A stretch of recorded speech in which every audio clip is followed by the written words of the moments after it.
Hey guys, welcome back to Curious Wings Learning Platform. So far, we saw several factors we need to develop and enhance to be a good negotiator. In this module, I'll share the role of personality in negotiation. An impressive personality goes hand in hand with good communication for an effective negotiation. A charming personality is the key to an effective negotiation. Let us understand how one's personality traits help in an effective negotiation. During negotiations, an individual must try to be himself. One should not fake things or pretend to be good. If you are not satisfied with the deal, do not pretend that you are happy. It's better to raise a concern then and there rather than crib later. Be normal and relax, things will automatically fall into place.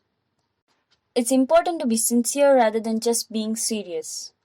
Sincerity is one of the most important traits required in negotiation.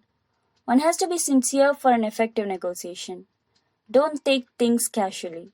For a business deal, try to study everything related to it beforehand. The agenda of the negotiation must be very clear to you. Carry all the related documents which you might require at the time of negotiation. Don't just go for the sake of it. Be honest. Don't fake things. During negotiations, honesty plays an important role. One should never manipulate his salary to get a hike in the next organization. Don't speak unnecessary lies just for the sake of money. The fear to get caught would always be there and somehow it will reflect on your face as well. Don't worry. You'll definitely get what you deserve. Remember, the first impression is the best impression and one has to be very careful about it. Let us suppose if you go to a shop where the shopkeeper is not smartly dressed, has a very casual approach and is almost half asleep. Will you feel interacting with him? You'll obviously not bother to even listen to him. Jack went in t-shirt and denims for a business deal. The other person assumed that Jack himself is not serious about the deal and thus did not take much interest in negotiation.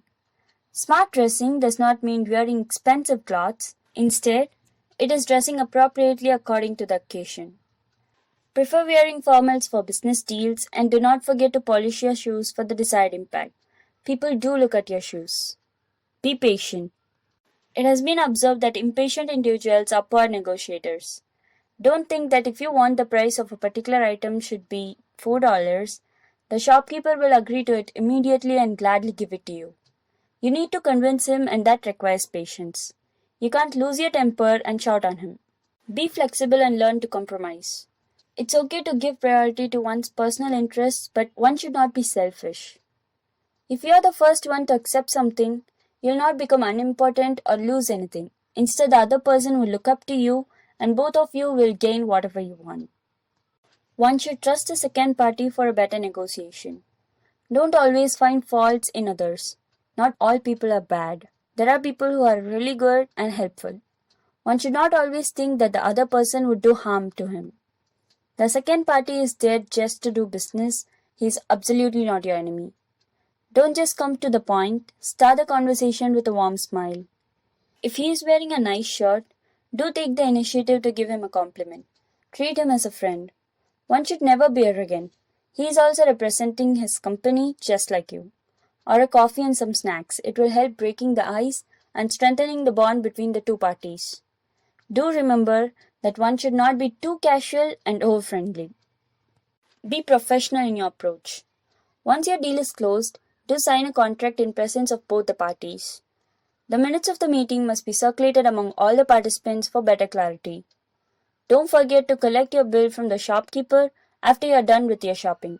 Don't only rely on verbal communication. Enhance your listening skill for a better negotiation. Listen to the other party as well. He might come up with something interesting and beneficial to you too. Don't think that the other person doesn't know anything. Even he has come well prepared. One should never underestimate the second party. If you go for a shopping, don't ignore the shopkeeper. Listen to him and then only decide what to purchase and what not to. Be a little tactful and diplomatic. Being diplomatic doesn't mean being clever. There is a difference between the two. One needs to be intelligent and should know what to speak and what not to speak. Analyze the situation and respond accordingly. Don't speak something because your boss has asked you to speak. Apply your brains and react in an appropriate manner. If you feel your statements would sound foolish in the particular situation, it's better not to speak. Summing up this module, we saw about how personality plays the role in negotiation.